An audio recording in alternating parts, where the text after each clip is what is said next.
Good morning everyone. आप सभी लोगों का स्वागत है।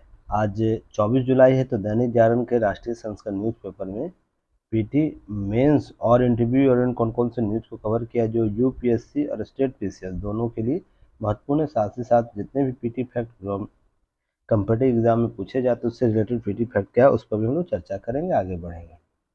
आगे बढ़ने से पहले यूट्यूब चैनल को जरूर सब्सक्राइब कीजिए, शेयर कीजिए, सपोर्ट कीजिए, बेल आइकन को भी दबाए, सारे नोटिफिकेशन आप तक जल्द से जल्द पहुंचेंगे। और कमेंट सेक्शन में महत्वपूर्ण सुझाव के साथ साथ जो पीटी फैक्ट प्रश्न पूछे जाते हैं उसके उत्तर भी देने का प्रयास कीजिएगा। आपको युक्ति है, इस प्लेटफॉर्म पर आपको मेंटरशिप प्रोग्राम चलाया जा रहा है यूपीएससी और स्टेट पीसीएस का, तो आप उसमें ज़रूर इन्वॉल्व होइए। टारगेटेड चीज़ों को कवर किया जाएगा। साथ ही साथ ध्यान रखिएगा एक सिस्टमेटिक ढंग से एक क्लासेस कराई जा रही है जिसमें वन डे क्लास तो नेक्स्ट डे उसी टॉपिक से रिलेटेड टेस्ट कराया जाता है। तो आप अधिकतम लाभ इसका लीजिएगा और टेस्ट मेंस ओरिएंट होते हैं तो इसका चीज़ों को लेकर अधिक आप कंसाइज तरीके से तैयारी कर सकते हैं और लक्ष्य को प्राप्त कर सकते हैं। तो ज़रूर हमसे जुड़िए। युक्ति है, इस प्लेटफॉर्म का एक नया प्रयास किया गया है तो आप उसे ज़रूर शामिल हो सकते हैं। चलिए आगे बढ़ते हैं।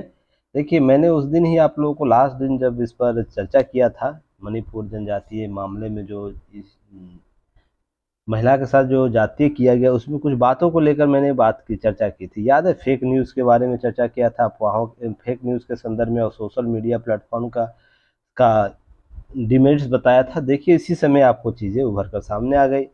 तो जो सोसाइटी जिस तरह हमारा चेंज हो रहा है उसमें उपयोग करने के तकनीक चेंज हो रहे हैं, वो क्या हो रहा है, अजवाबदेहिता को तय कर दे रहा है। जवाबदेही समाज को निर्माण होने ही नहीं दे रहा है।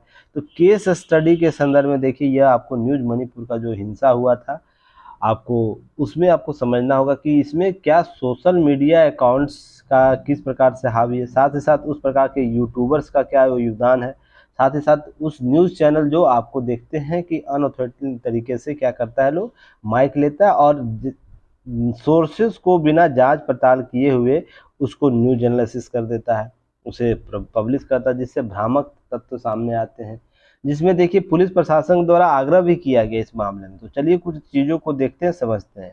मणिपुर समुदाय जो घटा हुआ घटना हो रहा है उसमें 160 लोगों से अधिक जाने चल गई। ये तो सरकारी आंकड़े हैं ना, इससे भी अधिक होंगे जो अभी तक सरकारी नज़रों में नहीं आए होंगे। तो आंकड़े को समझने का प्रयास किया। और कांगोपी जो कपी जिले में जो महिलाओं के साथ नग्न परेड कराया गया था, वो सामूहिक दुराचार की घटना का अफवाह और झूठी खबर का परिणाम था, जांच में सामने आया। अब यह देखिए अफवाह कैसे हुआ, उसका झूठी खबर का परिणाम क्या था।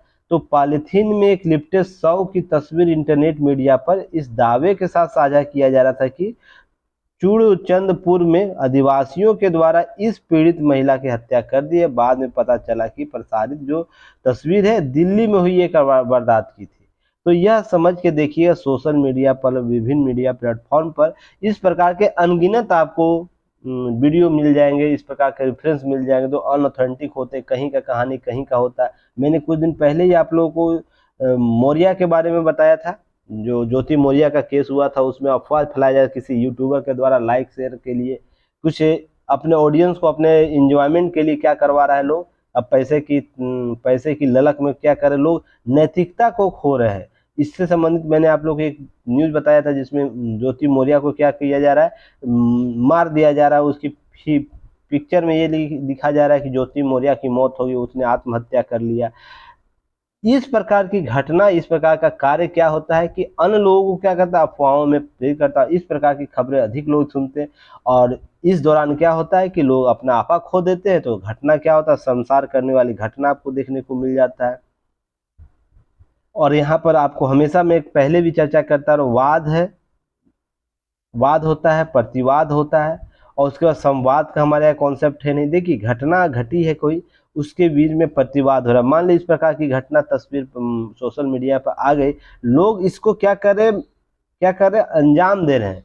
शर्मसार करने वाला जो अंजाम घटना उसको क्या कर रहे हैं, किस प्रकार का, कि हम बदले की भावना से करेंगे, इसका प्रतिवाद करें। पर संवाद करना नहीं चाहता है कोई।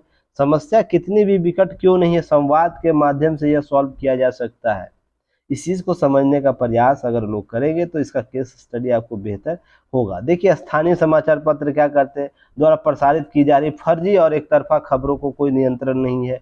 संवेदनशील मामलों में केवल सही जानकारी को प्रकाशित करनी चाहिए। देखिए, यहाँ पर एक चीज समझना होगा, सभी लोग क्या करते हैं, सभी लोग प्रसारित जो न्यूज करते हैं वो क्या करते हैं, लोकतंत्र का रखवाला खुद को समझने लगते हैं।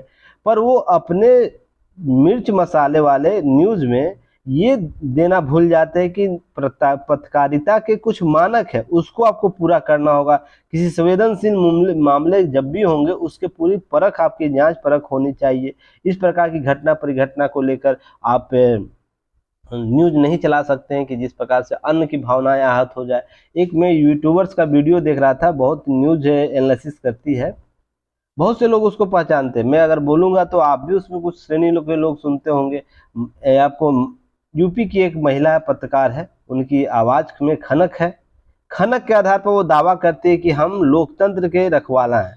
पर उनके द्वारा यह जब भी देखा गया, मैं आज तक जितना भी उनका न्यूज देखा हूं, लगभग न्यूज में आपको उन संवेदनशील मुद्दों पर वो जाके अपना बयानबाजियां करते हैं कि जहां पर असंवेदनशील घटनाएं अधिक हो सकती है।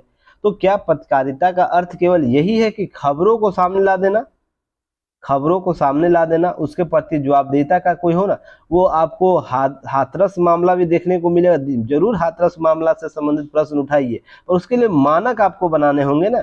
अगर मानक नहीं बनाएंगे, मिर्च मसाले के तरीके से प्रस्तुत करेंगे, हाथरस का कांड हो या तो फिर इसके बाद अन्य का स्थितियां मणिपुर के मामले में, वो आके झूठी घड़ियाली आंसू सोशल मीडिया प्लेटफॉर्म पर या लाइव स्ट्रीमिंग में क्या करते हैं, 2 सेकंड के लिए लाइव आपको झूठी आंसू, घड़ियाली आंसू लोग बहाते हैं। यहाँ पर समझने वाली बात होगी कि अब देखिए, एक टेलीग्राफ चैनल है, कोई एक पेपर है, पेपर है, उसमें मगरमच्छ का चित्र बनाया गया है और क्या किया गया है, जो 54 इंच का सीना के बारे में बोला जा रहा है, प्रधानमंत्री के बारे में बोला जा रहा है कि 54 इंच का प्रधान, जो 56 इंच का जो आपको प्रधानमंत्री, उसने क्या किया, इतने दिनों से कुछ नहीं बोले और एक दिन आके आंसू बहा दिए, घड़ियाली आंसू। तो मैं ये बोलता हूं कि प्रधानमंत्री का केवल कार्य यही मात्र रह गया है कि देश के अंदर आंतरिक छोटी छोटी घटनाओं को लेकर वो बयानबाजियां करते रहे। अब यह छोटी घटना में क्यों बोल रहा हूं कि यह सक्षम आपको राज्य सरकार को बनाना होगा ना। उसके लिए गृह मंत्रालय कार्य कर रहा है, गृह मंत्रालय के अंदर बहुत सी एजेंसियां काम कर रहे।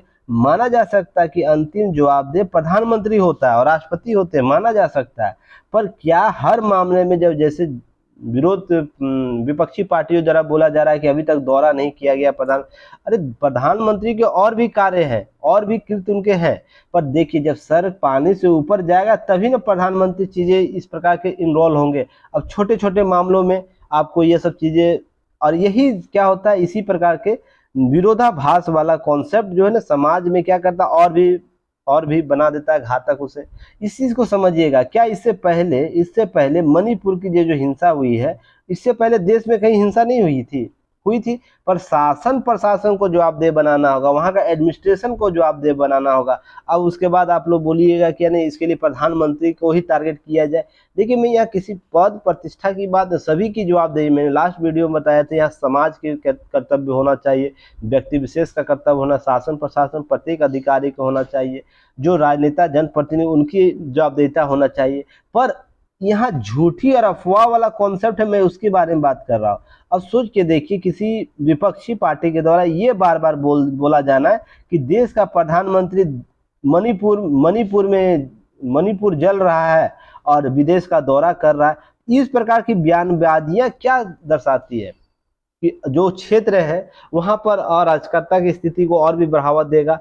इस प्रकार की जो फेक न्यूज होता है, फेक बयानबाजियां होती है, वो कहीं ना कहीं हमारे शासन प्रशासन के लिए क्या होता है कि आपको घातक सिद्ध होता है। तो प्रयास यह किया जाना चाहिए। देखिए, देश तो सबका है, सभी पार्टियों का, सभी लोगों का, सभी राजनेताओं का, जनप्रतिनिधियों का है, समाज का है। तो यहाँ ध्यान रखिए, सभी को मिलकर अपने कार्य दायित्व करने होंगे। अब प्रधानमंत्री की भूमिका की बात रही, प्रधानमंत्री की भूमिका से पहले उसके सिपा सलार तो बहुत है ना, पहले उनको जवाब देना। तो आपको गृह मंत्री वहां पर गए हुए थे कुछ दिन पहले, स्थितियां देखिए बद से बदतर हो गई, तब ना अफवाहों के दौर में इस तरह का हुआ कि यह घटना घट गया जिससे हम शर्मसार हो रहे, पूरा पुरुष समाज शर्मसार हो रहा है। तो क्या यह समझने की आवश्यकता नहीं है कि मैंने कुछ दिन पहले ये बात बोला था कि सोशल मीडिया अकाउंट्स को क्या करना है कि आपको, मैंने कुछ दिन पहले ही एक चीज आपको, अजीत डोभाल जी हैं हमारे जो सुरक्षा के सर्वोच्च पद पर हैं, उनका फेक अकाउंट बनाकर ट्विटर पर लोग डाले जा रहा है। और देखिए हमारे देश का शासन प्रशासन क्या, मैंने उसको रजिस्टर्ड भी करवाया पीएमओ ऑफिस तक को कि यह फेक अकाउंट है, इस पर जिस प्रकार के कंटेंट आ रहे हैं वो राष्ट्रीय सलाहकार के नहीं हो सकते, तो भी हमारा शासन प्रशासन क्या कर रहा है, काम नहीं कर रहा। इसके लिए क्या मैं पीएम को जवाबदेह बना दूं या अजीत डोभाल जी को जवाबदेह बना दूं? इसके लिए तंत्र है ना, तंत्र को आपको प्रमोट कर सकते, इसके लिए पीएमओ ऑफिस के कर्मचारी अधिकारी इसके लिए जवाबदेह होंगे। जब आप ऐसे मामलों में क्या होंगे कि आप ऐसे मामलों में संदिग्ध से नहीं लेंगे, जो भी फेक अकाउंट बनाया है अजीत डोभाल जी का, तो उनको सख्त से सख्त कार्रवाई होने चाहिए उस व्यक्ति विशेष पर। इस प्रकार के प्रधानमंत्री के फेक अकाउंट वाले आपको, इस प्रकार के विपक्षी नेताओं के, प्रमुख नेताओं के फेक अकाउंट आपको सोशल मीडिया प्लेटफॉर्म पर मिल जाएंगे। तो वो क्या होता, उसके अकाउंट से बहुत से अफवाहें फैला दी जाती है जो शासन और प्रशासन के लिए, साथ ही साथ जन समुदाय के लिए क्या होता है, यह घातक स्थिति पैदा कर देता है। इस चीज को समझने की आवश्यकता है। इसलिए बार बार मैं बोलता हूँ, आजादी उतनी ही मिलनी चाहिए जितनी आपकी आवश्यकता है। अब हम वाक और अभिव्यक्ति की स्वतंत्रता का आशय बिल्कुल यह नहीं करेंगे कि नियंत्रण नहीं होना चाहिए। नियंत्रण आप नहीं कीजिए तो अनियंत्रित व्यवस्थाओं को आप बुलावा दे रहे हैं, फिर उसका सिस्टम, जितना भी आप सिस्टम मजबूत कर लीजिए, उस ठीक नहीं होने वाला है, क्योंकि अफवाहों का कोई सीमा नहीं होते हैं, ठीक है ना। यहाँ पर तो गांव के जो तबके होते हैं, वहां पर छोटी सी घटना अफवाह फैल जाती है तो लोगों की हत्या तक हो जाती है। अगर कोई बोल दे कि गांव में बच्चा चोर आ गया है, तो बच्चा चोर ढूंढने के लिए पूरा गांव के लोग है ना निकल जाएंगे लाठी निकल कर, पर ये नहीं सोचेंगे बच्चा चोर किस दिशा से आ रहा है, वो अंधाधुंध निकल जाएंगे अपने लाठी हथियार लेके उस बच्चे चोर को पकड़ने के लिए। अफवाह ऐसा होता है, मैंने इसे अपने जीवन में इसे लाइव देखा हूं, इसलिए मैं बता रहा हूं कि मैं कहीं अपने रिलेशन के यहाँ गया हुआ था, अब बैठा हुआ था, बट गर्मी का सीजन था, जो जून जुलाई का सीजन, जून जुलाई वाला जो गर्मी होता है उस टाइप का गर्मी था। अब उस दौरान गली सभी खाली होते हैं।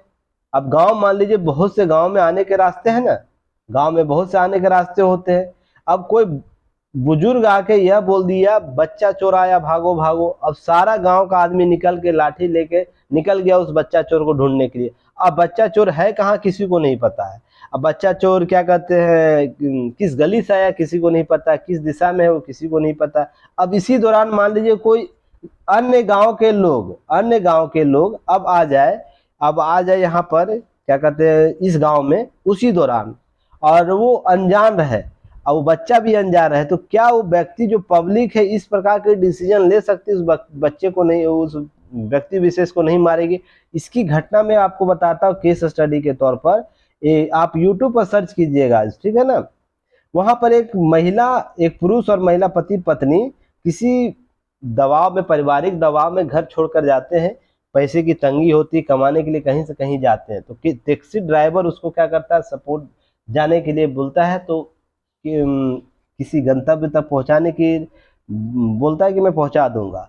इस दौरान क्या होता है, ड्राइवर के द्वारा उसकी पत्नी को आगे बैठाया जाता है, उसके बच्चे और पति को पीछे बैठाया जाता है, और उस आगे बैठे हुए पत्नी के साथ वो ड्राइवर बदसलूकी करता है, किसी ऐसे जगह छूने का प्रयास करता है जो कहीं ना कहीं उसे हेट टच के रूप में उसे शामिल किया जा सकता है। वो महिला इसलिए नहीं बोलती है कि हम लोगों के पास पैसा नहीं है और हम लोगों को जाना है एक स्थान से दूसरे स्थान, तो ये बीच रास्ते में उतार देगा, तो क्या होगा कि हम लोग फिर कैसे जाएंगे। तो महिला दबाव में ये सब चीजें सहते जाती है। पर जब यह बोला जाता है उसके ड्राइवर के द्वारा, आप उतरिए, उसके पति को, मैं और आपकी पत्नी हम लोग जा रहे हैं, तेल आपको खाने के लिए सामान लेकर आते हैं, आप यहीं रुकिए आप और बच्चे, तो महिला के द्वारा इसका विरोध किया जाता है उस दौरान। तो पति को ये सब चीजें बताई जाती है, पति भी इसे कंसर्न करना था, पर मजबूरी में लोग क्या नहीं कर जाते हैं, आप देखते होंगे।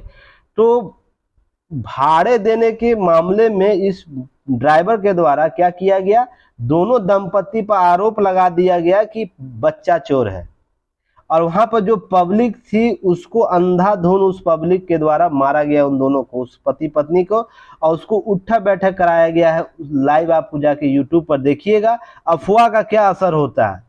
तो इस समझ लीजिए कि यह अफवाह कैसे केस स्टडी के तौर पर आपको काम दे सकता है। इसलिए अफवाहों पर ध्यान देने के लिए हमें सिस्टम मैनेजमेंट करने की आवश्यकता है। क्लियर है ना? तो आप सोच के देखिएगा बच्चे पति पत्नी का क्या आरोप है। एक तो उसके साथ बदसलूकी हो रही थी, दूसरा उसके साथ उसे समाज ने भी प्रताड़ित किया। उसे पति पत्नी के सामने आपको इस प्रकार की घटना देखने को मिल जाती है कि उसे 20-50 लोगों के सामने उठा बैठक करवाया जाता है कान पकड़ के। तो सोच के देखिएगा यहाँ पर चीजें, तो आपको केस स्टडी समझ में आ जाए केस स्टडी क्यों इंपॉर्टेंस है। अब नेक्स्ट देखिए, एक और भी केस स्टडी आपको देखने को मिला है। बिहार में पति को खूंटे में बांध कर उसके सामने पत्नी का सामूहिक दुष्कर्म किया गया। देखिए शासन प्रशासन की निकम्मी लाचारी देखिए यहाँ पर। और बिहार बोलता सुशासन का हमारे देश हमारे राज्य में सुशासन का दौर चल रहा है, जहाँ पर रोजाना कोई ना कोई इस प्रकार की घटना आपको देखने को मिल जाती है, जहाँ पर इस प्रकार की चीजें हो जाती है। और देखिए मुख्यमंत्री से लेकर पूरा महकमा इसको है ना दरकिनार कर देता है। यह चीज समझने की जरूरत है किस प्रकार से अपराधियों का मनोबल बढ़ गया है कि किसी पति के सामने उसकी पत्नी को सामने उसका सामूहिक दुष्कर्म करता है। हालांकि इस दौरान क्या होता है कि पूरा चिल्लाने के बाद उसके समाज उसके पास आता है और आरोपित को पकड़ के पीटा जाता है, जबकि एक आरोपित भाग जाता है। पुलिस उसके बीच में क्या करता है, उसे पकड़ के ले जाती है थाने।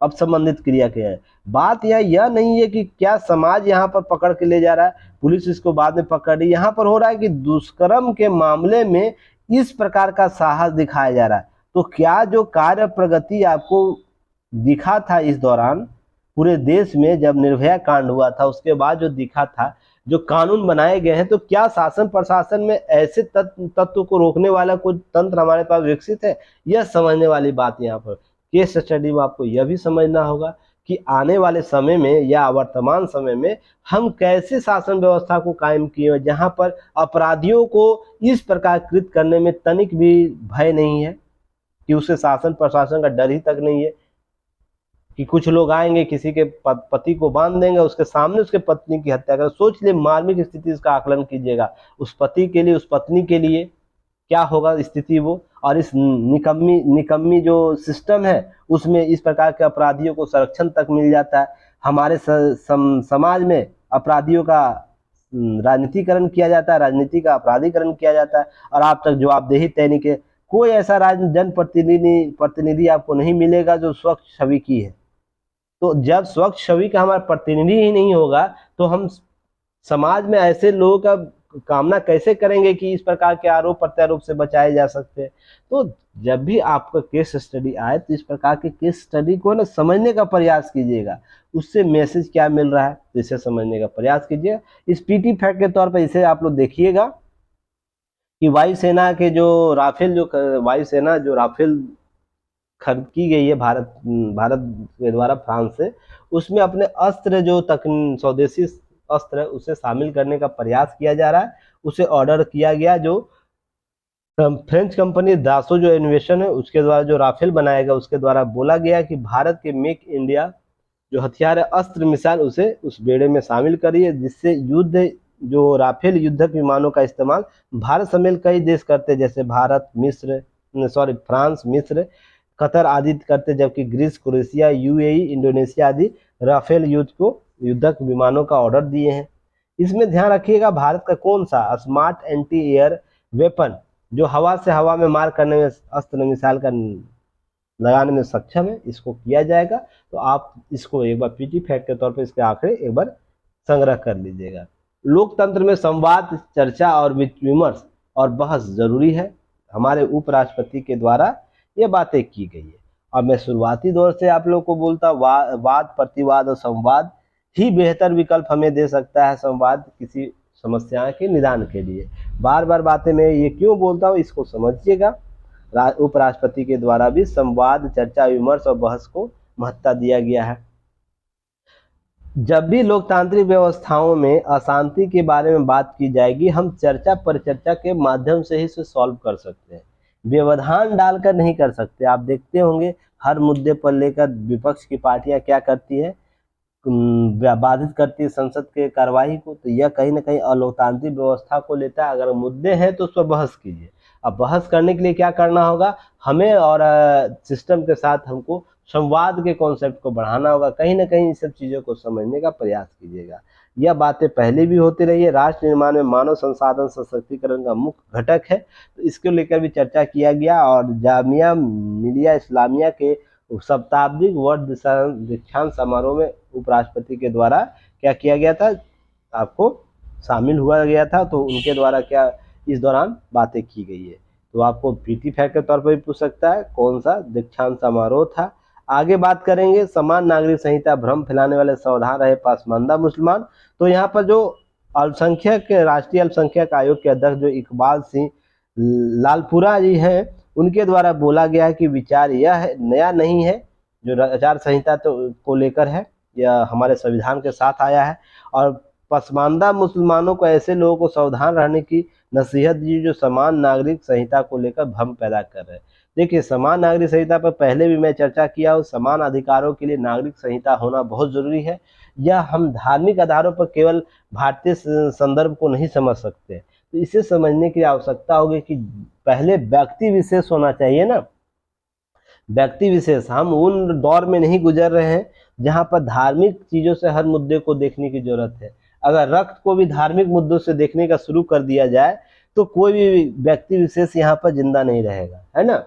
तो जब इस प्रकार की विपदा में अगर आप देख लेंगे, धार्मिक आधार देखने लगिएगा, तो फिर कोई समस्या का निदान, विपदाओं में समाधान नहीं ढूंढा जा सकेगा। तो जब हम वैसी स्थिति में हम धर्म के संबंधित आस्था को दरकिनार कर सकते हैं, तो फिर क्यों आप इस प्रकार की स्थिति में जहां पर समान अधिकार या इस प्रकार की कोई योजना परियोजना लाने का प्रयास किया जाता है जो पूर्ववर्ती तरीके से भी तय है, तो फिर उसमें विवाद क्रिएट किया जाता है। तो यहाँ पर लोगों के राजनीतिक हित है, अपने धार्मिक हित है, अपने व्यक्तिगत हित है। मैं सीधा सा कट टू कट बात बोलूं, जो व्यक्ति हित से भरे होंगे वही विवाद क्रिएट करेंगे। नहीं तो अगर ये दावा करते हैं वो उन व्यक्तियों के द्वारा, तो अगर इन स्थितियों में मान लीजिए उनका घर किसी आपदा में प्रभावित, तो किसी हिंदू से, किसी अन्य अपने ही अन्य समुदाय के लोगों से क्यों मदद लेते।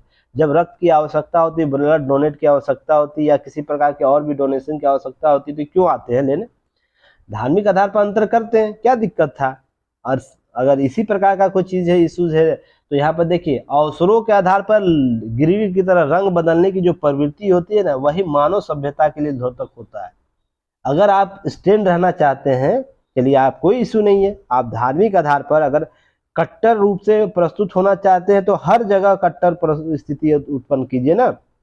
फिर क्यों आप एक जगह अवसर लेते हैं और एक जगह अवसर जब लाभ होता है तो आप उसे अधिकतम लाभ लेना चाहते हैं। उसी दौरान जब आपको लगता है आपके धार्मिक और राष्ट्रीय, धार्मिक और व्यक्तिगत हित प्रभावित होंगे, तो आपको क्या होता है, आप एक तरफी बात करने लगते हैं, वहां पर कुरान की हवाला देने लगते हैं, या इस प्रकार से कोई भी घटना हो जहां पर हवाला देने लगते हैं। तो कुरान में भी बहुत सी चीजें की गई हैं, शरिया लो लागू करने, तो आप लागू करवा लीजिए। तो यहाँ पर चीजें समझने की आवश्यकता होगी। जब आंख के बदले आंख लिया जाएगा, पैर के बदले पैर, हाथ के बदले हाथ लिया जाएगा, तो जब उस समय तो हम आईपीसी के लिए बात करेंगे, जब और भी चीजें हैं, तो इस प्रकार से समझने का प्रयास कीजिएगा कि मानव बहुत अवसरवादी होता है।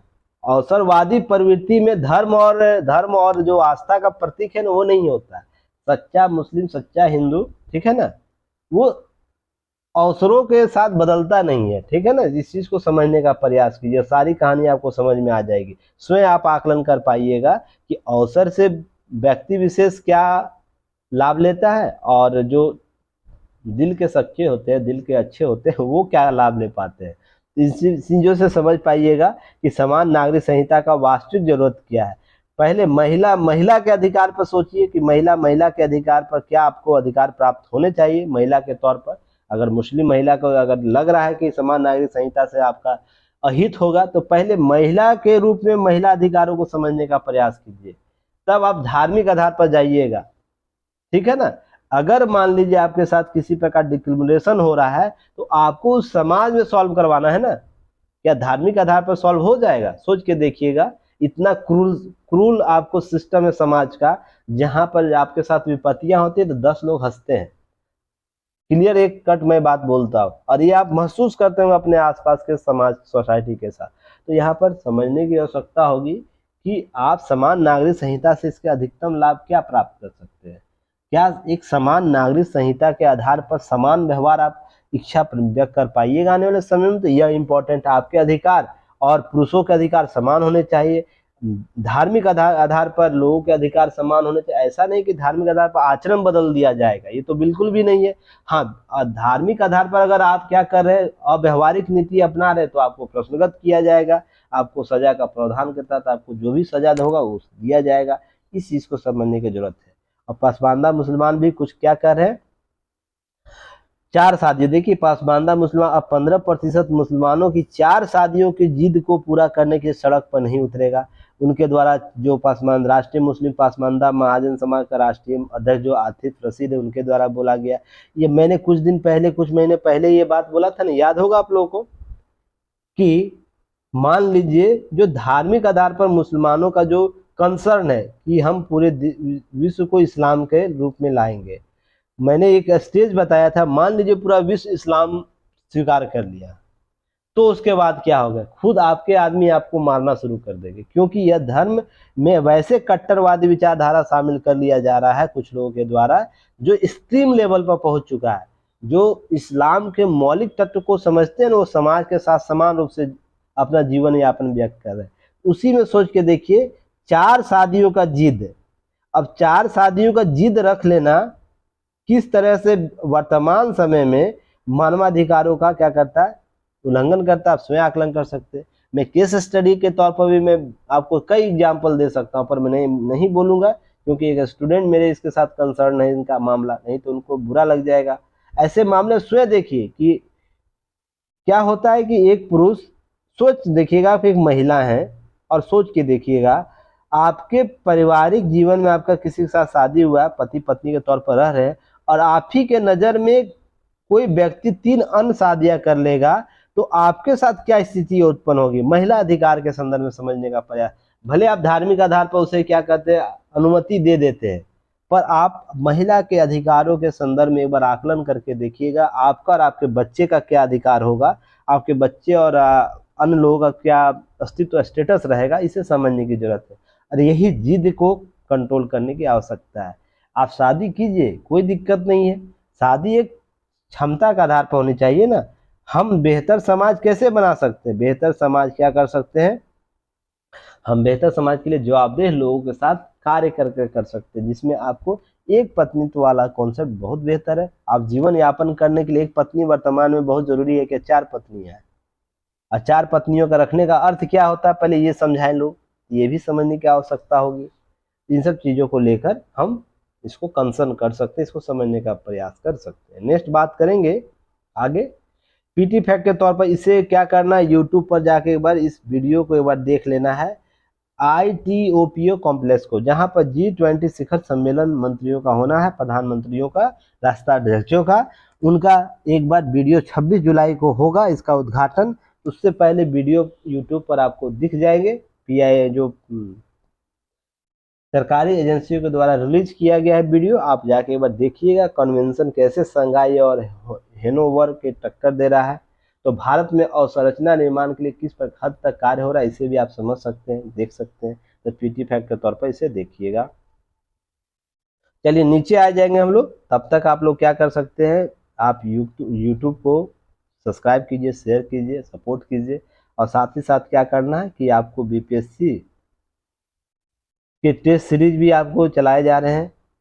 499 में आपको 251 टेस्ट दिए गए हैं, आप इसका लाभ ले सकते हैं। BPSC टीचर को लेकर भी आपको प्रोग्राम चलाया जा रहा है, टेस्ट सीरीज। तो युक्ति आई, इसका ऐप डाउनलोड कर लीजिएगा, बहुत लाभ होगा। अपने दोस्तों या दोस्त मित्रों को बताइए।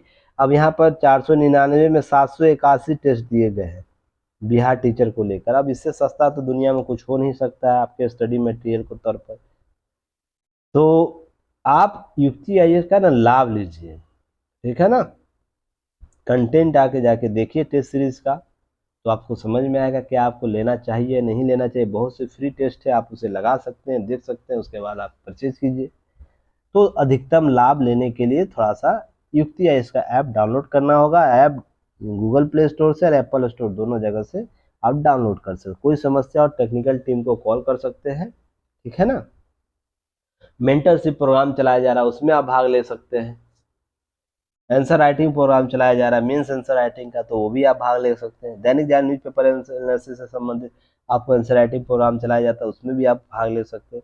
बहुत सी व्यवस्थाएं दी गई, आप करना चाहिएगा तो क्यों नहीं कर पाइएगा। पर समस्या यहाँ यह है ना, यहाँ पर लोग एक्सक्यूज बहुत ज़्यादा देते हैं। अब सोच के देखिए, हम लोग फी इतना रखे हुए हैं, किसी व्यक्ति विशेष का कॉल आया, सर क्या ये और कम नहीं हो सकता है। और मोबाइल ट्रैक जब होता है, जब मोबाइल डाउनलोड करते हैं तो वहाँ पर मोबाइल का वर्जन दिखाया जाता है ना, उस व्यक्ति के पास 22,000 का मोबाइल था। जो मॉडल था मोबाइल का, जिस मॉडल से या लैपटॉप से करते आईपी एड्रेस के आधार पर मॉडल नंबर आ जाता है, ये तो नॉर्मल चीज़ है। उसका अगर मैंने देखा तो देखता हूँ कि उसके पास ओप्पो का सीरीज है जो 22,000 रुपया का आता है। अब सोच के देखिए, कोई व्यक्ति पढ़ने के लिए 1 रुपया 2 रुपया का बार्गेनिंग कर रहा है, पर अपने सोशल मीडिया चलाने के लिए या इस प्रकार से चलाने के लिए 22-23 हज़ार का मोबाइल खरीद सकता है। पर जिससे जीवन बनने का प्रयास एक कदम, एक सहायक कदम हो सकता है, उसके लिए वहाँ पर बार्गेनिंग कर रहा है। तो उस व्यक्ति विशेष का सोच सकते हैं क्या होगा। बड़े बड़े शहरों में आप जाइएगा, दिल्ली जैसे शहरों में एक किस्त में पैसे देने होते हैं ना, और लाखों रुपया देना होता है। फिर भी आप सपोर्ट उन लोगों को कीजिएगा, इसलिए कि वो बहुत पुराने संस्थान है। अरे नया संस्थान आया, नए तरीके से काम कर रहा है, एनर्जेटिक तरीके से काम कर रहा है, आप लोग के सपोर्ट के बिना नहीं होगा।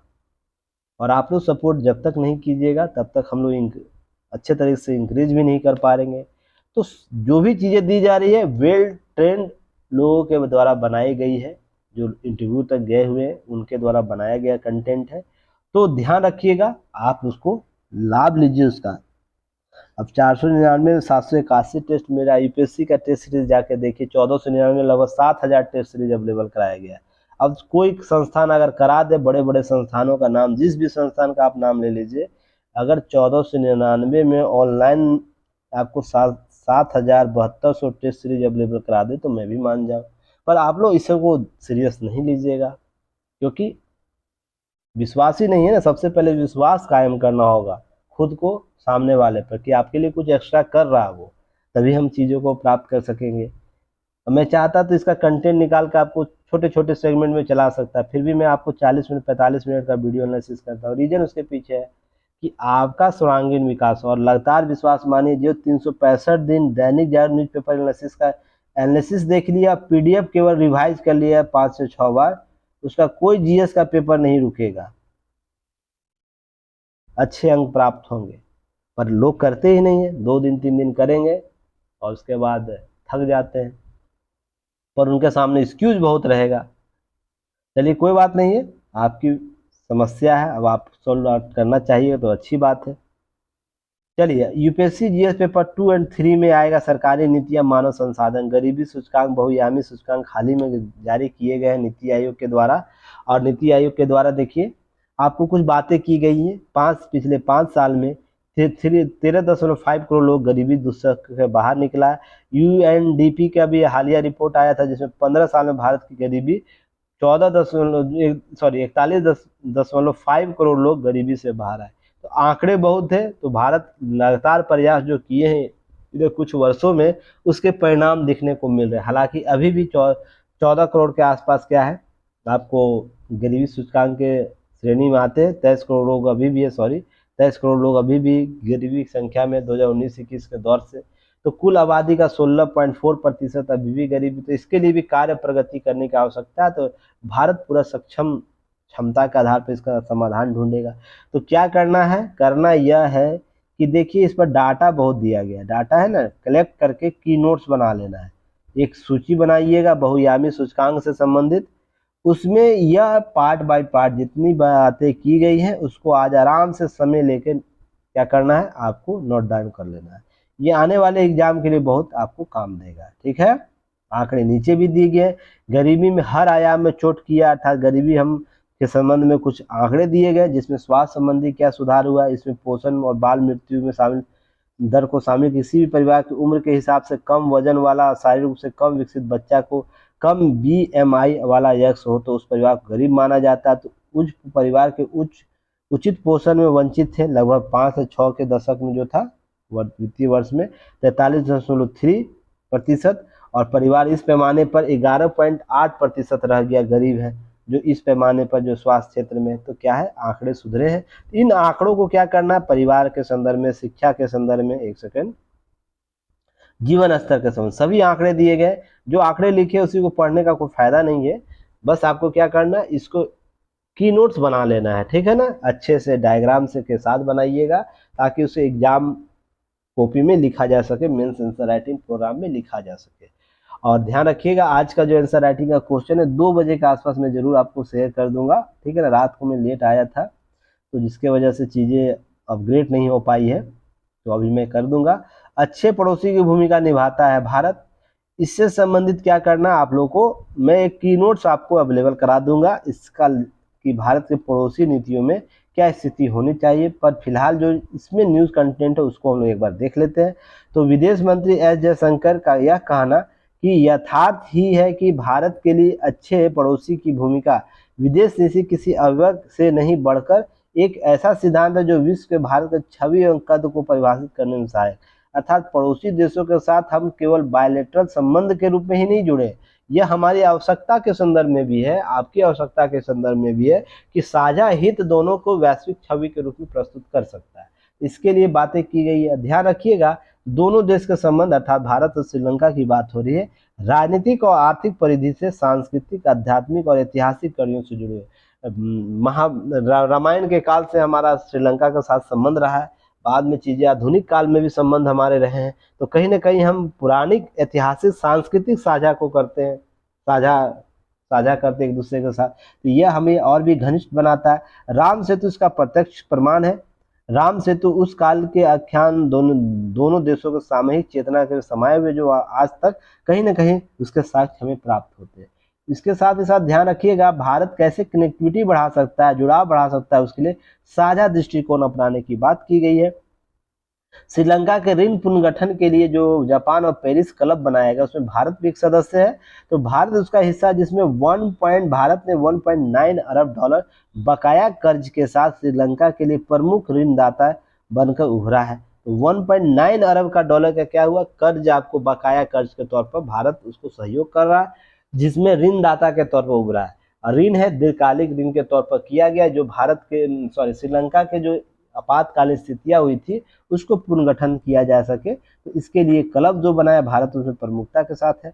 इसके अतिरिक्त देखिए भारत क्या हो रहा है, द्विपक्षीय व्यापार में रुपये से लेन देन, भारत द्विपक्षीय लेन देन व्यापार को बढ़ावा दे रहा है, यूपीआई सिस्टम को डेवलप कर रहा है ताकि हम उसके अधिकतम लाभ प्राप्त कर सके। नीचे यूपीआई के बारे में भी चर्चा है। तो देखिए यहाँ पर चीजें समझने वाली होगी कि हम किसी देश के साथ द्विपक्षीय संबंध बनाते हैं तो किस आयाम तक, किस हद तक, किस सीमा तक बना सकते हैं। उसके लिए हमारे जो भी क्षेत्र निर्धारित है उसको हम उसके संदर्भ में उसका समस्या सॉल्व आउट करने का प्रयास करेंगे। तो आपको उसके लिए क्या करना होगा, प्रौद्योगिकी डेवलप करना होगा, कनेक्टिविटी डेवलप करना होगा, संबंधित ऊर्जा क्षेत्र को डेवलप करना होगा, जो भी कंसर्न है हम दोनों देशों के बीच विवाद के मुद्दे उसको सॉल्यूशन करने की आवश्यकता होगी। इसके लिए कार्य प्रगति पर है। अब हमने तय किया है, भारत के प्रधानमंत्री द्वारा यह बातें की गई है, हमने तय किया कि आर्थिक और प्रौद्योगिकी सहयोग समझौते को शीघ्र बातचीत से शुरू की जाएगी। भारत और श्रीलंका के बीच हवाई कनेक्टिविटी बढ़ाने का प्रयास किया जाएगा और साथ ही साथ रोड कनेक्टिविटी की भी बात की गई राम सेतु के संदर्भ से, कि हम क्या करेंगे, रोड कनेक्टिविटी भारत और श्रीलंका के बीच बढ़ाएंगे। जैसे भारत नेपाल है रोड कनेक्टिविटी, भारत म्यांमार आपको कनेक्टिविटी, थाईलैंड तक हम लोग जाने का प्रयास कर रहे हैं, तो वैसे श्रीलंका तक हम जाने का प्रयास करेंगे। और इन सब चीज़ों को लेकर आपको चीज़ें अपडेट हुई है। 75वें वर्ष हम लोग उपलक्ष्य में पड़ोसी प्रथम वाले व्यापक क्षेत्र, जिसमें सागर पहल के अंतर्गत श्रीलंका को महत्वपूर्ण भूमिका के रूप में रेखांकित करता है। ये सब बातें पहले भी चर्चा की गई है। कुल मिलाकर यह है कि हम भारत के साथ बेहतर संवाद स्थापित करने के लिए बेहतर कनेक्टिविटी को डेवलप करना होगा, ताकि हम अवसरों के अधिकतम लाभ ले पाए, श्रीलंका भी भारत भी। अवसर कहने का मतलब सकारात्मक अवसर, ठीक है ना। भारत के जब भी विदेश नीति में अवसरों का लाभ की बात की जाए तो वहाँ सकारात्मक अवसर लाभ समझिएगा, आप लोग उससे नकारात्मक नहीं समझना है, ठीक है ना। चलिए आगे अगर बात करें, आपको शहरों के संवारने की कठिन चुनौती है, उसके लिए जो शहरी मैनेजमेंट है उसके बारे में लगातार हम लोग पहले भी चर्चा किए हैं। हालिया जोखिम जो हुआ शहरों के स्मार्ट सिटी बनाने का जो प्रयास है सही दिशा में है या नहीं, हमारी आर्थिक प्रगति के मायने क्या है। पिछले कुछ वर्षों में चेन्नई, बेंगलुरु, हैदराबाद, भुवनेश्वर, मुंबई आदि जैसे आकस्मिक बाढ़ की स्थिति में तो यह शहरी प्रबंधन के अव्यवस्था को झलकाता है। तो इस सब को लेकर हम चिंतित हैं। तो इसके लिए देखिए शासन प्रशासन को क्या करना चाहिए, तो इसके बारे में चर्चा की गई है और हम लोग लगातार इस पर चर्चा करते रहते हैं। तो आपको क्या करना है, इसके लिए इस आर्टिकल को एक बार देख लेना, रिव्यू कर लेना, की पॉइंट्स को निकाल लेना है, ठीक है ना। आगे हम लोग बात करते हैं, कुछ अतिरिक्त जानकारी दी गई है उस पर हम लोग चर्चा करेंगे। यह सबसे इम्पोर्टेंट है, इस साल के आपको एग्जाम के लिए वीवीआई टॉपिक है, इसको अच्छे से कवर कीजिएगा। देशी भुगतान प्रणाली का बढ़ता दायरा, लगातार आप देख रहे होंगे 2016 के बाद जब इसकी शुरुआत की गई थी, सॉरी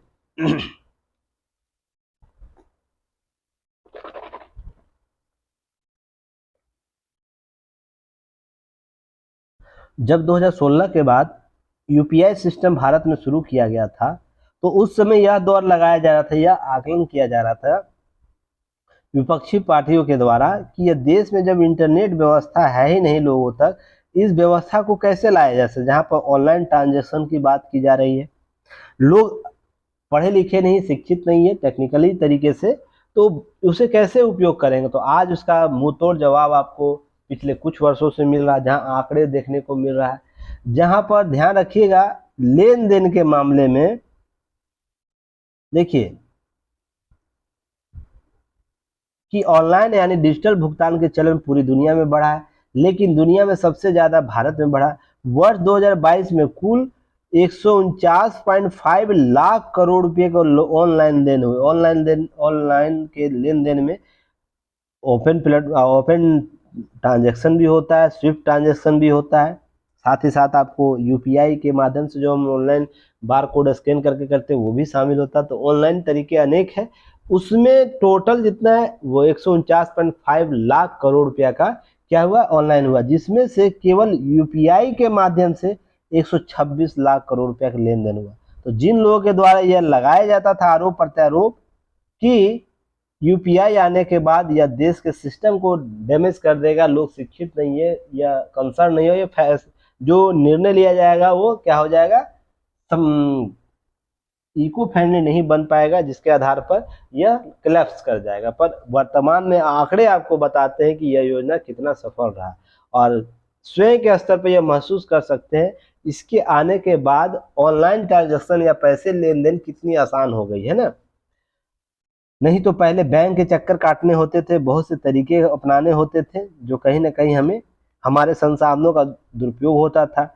अब 2026 से 27 तक यही आंकड़ा 126 आपको 1 अरब प्रतिदिन पहुंच जाएगा ऑनलाइन लेन देन के लिए। अभी 88 लाख के आसपास है। इसके 40% से ज़्यादा लेन देन भारत में होते हैं, ध्यान रखिएगा। पहले इसके बारे में स्विफ्ट प्रणाली होती थी, किसी देश से दूसरे देश में भेजना रहता था पैसा, तो एक स्विफ्ट प्रबंधन है जिसके आधार पर पैसा भेजा जाता था। बैंकों के दो बैंक, ये भी मान लीजिए कोई देश है, ये कोई देश है अमेरिका और इंडिया मान लीजिए है, तो अगर किसी यहाँ के व्यक्ति को पैसा भेजना तो स्विफ्ट माध्यम से भेजना पड़ता था, और यहाँ के किसी व्यक्ति को भेजना रहता था स्विफ्ट माध्यम से भेजेगा। पर यूपीआई आने से कुछ नहीं, यूपीआई में एक इंटरनेशनल फैसिलिटी दी गई है, जिसमें आपको किसी भी देश के लोग बहुत ही कम समय में आपको क्या होगा, इस प्रणाली का उपयोग करके वैश्विक भुगतान को कर सकते हैं। और वैश्विक भुगतान में जो स्विफ्ट एकाधिकार था वो पश्चिमी देशों का हुआ करता था, और पश्चिमी देश आपको देखते हैं हमेशा अविकसित देशों, विकासशील देशों या अन्य देशों को क्या करते हैं, धमकियां दिया करते हैं, अगर तुम इस मॉडल पर नहीं चलोगे तो हम तुम्हारे अगर बंद कर देंगे सिस्टम। ऐसे देखते होंगे आप रूस यूक्रेन मामले में स्विफ्ट व्यवस्था थी जिसमें पैसे का वैश्विक भुगतान लेन देन होता था, उसको बंद कर दिया गया। रसिया यूक्रेन के मामले में तो आपूर्ति सेवा अगर ले रहे हैं, किसी से वस्तु मंगाना, उसको तो पैसा पेमेंट करना है ना, तो दो देशों के बीच हम पैसे तभी ट्रांसफर कर सकते हैं जब स्विफ्ट के संदर्भ में हम जुड़े हुए, इकोनॉमिक टेक्नोलॉजी है उसके लिए, उसके साथ हम जुड़े हुए। तो पर यूपीआई के आने के बाद यह भी भ्रम टूट गया, आसान तरीके से हम पैसे के भुगतान कर सकते हैं। वर्तमान में देखिए बहुत से राष्ट्र इस भारत के यूपीआई सिस्टम को अडॉप्ट कर रहे हैं। अभी मैं दिखाता हूँ आपको कौन कौन से राष्ट्र है, जिसमें फ्रांस भी सूची में शामिल हो गया है, इसे समझने का प्रयास कीजिएगा। एक सेकेंड में लेके आ रहा हूँ, कहाँ चला गया जी। देखिए, Bharat, Nepal, Singapore, UAE, Mauritius पहले से ही शामिल हो चुके हैं। अब फ्रांस और श्रीलंका भी इस सूची में शामिल हो गए।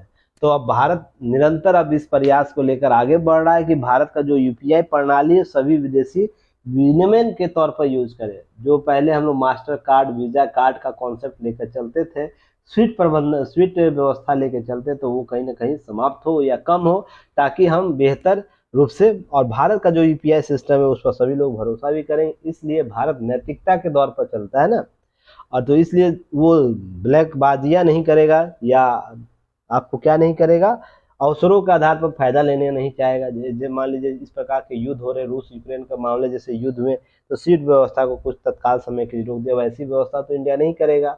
इसको लेकर लोग और भी कंसर्न हो रहे हैं। तो इस यह सफलता ही हमारे अर्थव्यवस्था को और भी बेहतर बनाएगा। इसके संबंधित न्यूज़ को एक बार देख लेना। तो चलिए फिर कल हम लोग मिलते हैं नए न्यूज एनालिसिस के साथ। तब तक के लिए धन्यवाद। युक्ति आई इसको सपोर्ट कीजिए, शेयर कीजिए, जो भी क्लासेस चलाई जा रही है उसका अधिकतम लाभ लीजिए। अब बीपीएससी मेंटरशिप प्रोग्राम चलाया जा रहा है, उसमें मात्र 1999 रुपया लिया जा रहा है, अर्थात आपको 2000 के आसपास लिया जा रहा है। उसके साथ बहुत सी चीज़ें दी जा रही है जो एक आपको बीपीएससी एस्पिरेंट के लिए आवश्यकता है। उसी तरह यूपीएससी के लिए 499 रुपया लिया जा रहा है, 499 आपको उससे बहुत से लाभ दिए जा रहे हैं। तो उसका लाभ लीजिएगा। रेगुलर क्लासेज हो रहे हैं, regular PDF, regular test available कराए जा रहे हैं, तो आप उसका लाभ ले सकते हैं। मॉक वॉरल टेस्ट मेरे द्वारा टाइम आपको सर, मेरे द्वारा, फैकल्टी के द्वारा, और जो भी हमारी टीम में लोग हैं उनको एक समय टाइम दिया जा रहा है, कोई भी डाउट्स हो उसको सॉल्व करने के लिए। कल मैंने 6 से 7 रखा था, तो लोग कॉल भी बैक भी किए, लोगों का कंसर्न दूर किया गया है। जो भी समस्या है तो धीरे धीरे प्रयास कीजिएगा तो सफलता जरूर प्राप्त होगी। तो इसके लिए युक्ति आई से जरूर जुड़िए, लाभ लीजिए। चलिए धन्यवाद, जय हिंद।